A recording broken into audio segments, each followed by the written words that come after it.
growing up in school, recess time, gym time, shirts and skins, right? They're picking teams, dividing teams up for a basketball game or a football game or what have you. And have you noticed most of the time the teams are very lopsided? You've got all the jocks that are picked for one team and all the, nerds and geeks that are picked for the other team. And of course, the nerds and the geeks get slaughtered, right? Because they have no game, they have no athletic prowess, and the teams are very uneven and unequal and lopsided. And so it's the jocks that usually come out on top, right? This is an example of being unequally yoked. So that verse that says we're not to be unequally yoked with unbelievers, where do we get the principle for that verse? Where does it come from?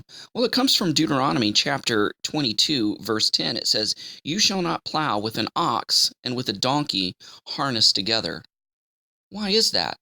Because you're making the donkey work twice as hard, because a donkey can't keep up with an ox. An ox is just, a ton of muscle, right? They can do a lot more work, cover a lot more ground when plowing, and the poor donkey is going to have to keep up. And if it can't keep up, it's just going to be dragged along by the donkey's going to be dragged along by the ox. So you're not to be unequally yoked. Either have two donkeys or two oxes yoked together so that they could work in tangent and work as a team, so the workload will not be cruel, unfair, or lopsided for the weaker party or for the weaker animal. So this kind of testifies also that we need to use the right tool for the job. So like if you're hammering a nail, don't try to hammer in a nail with a screwdriver or hammer in a nail with the boot of your shoe.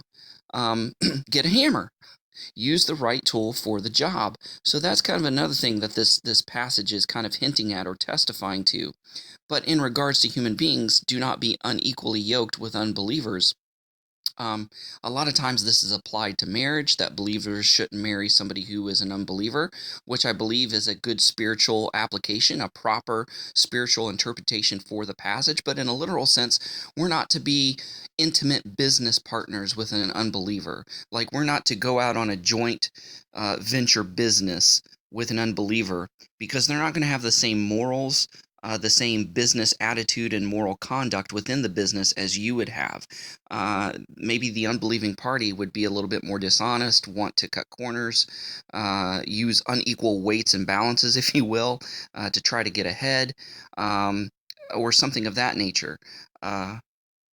It doesn't mean that you can't do business with an unbeliever, because we live in a world full of unbelievers. So we're going to do business and exchange business. It just means as a business partner, in a joint business together, you're not to be unequally yoked with somebody who's not a believer. They may want their assets or funds to go to an improper place that you wouldn't feel comfortable supporting or funding, and the hard earned money that you both worked for going to things that they shouldn't go to as a believer. So that's kind of what it means. So in life, it's talking about this verse is talking about fairness. So in the realm of parenting, sometimes in order to be fair, we can't treat all of our kids the same, because each one of our kids are different.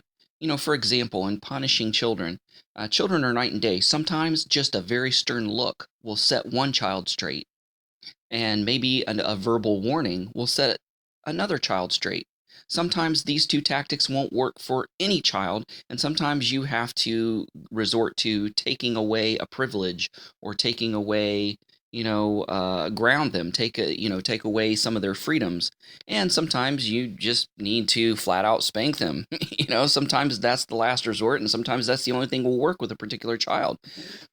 But you just can't do a blanket punishment for all children, because one punishment does not work for another child. One punishment may cause resentment in one child, and it may actually work and keep them from trouble from another child.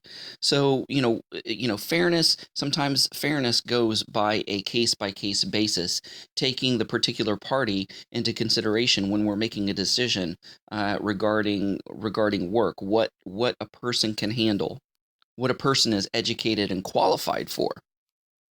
For instance, I've worked in sales, and I was a bit I had a bit of dyscalculia, which is the numeric form of dyslexia.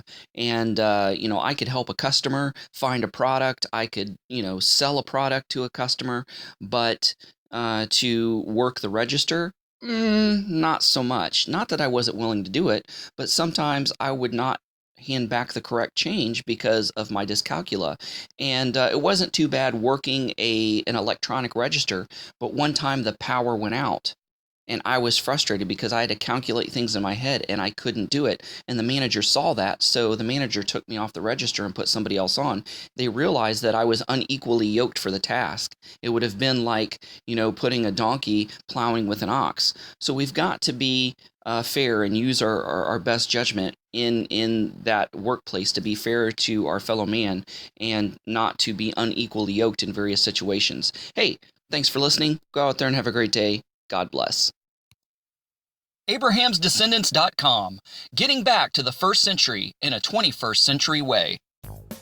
Thanks for watching. Don't forget to press the like button as well as the subscribe button if you haven't done so already, and the notification bell that'll let you know every time I make a new video. And don't forget to share this with a friend. Also, visit our website at Abraham'sDescendants.com. Thanks. Shalom. Thanks for watching. Stay connected by subscribing to our other social media accounts and visiting our website at Abraham'sDescendants.com.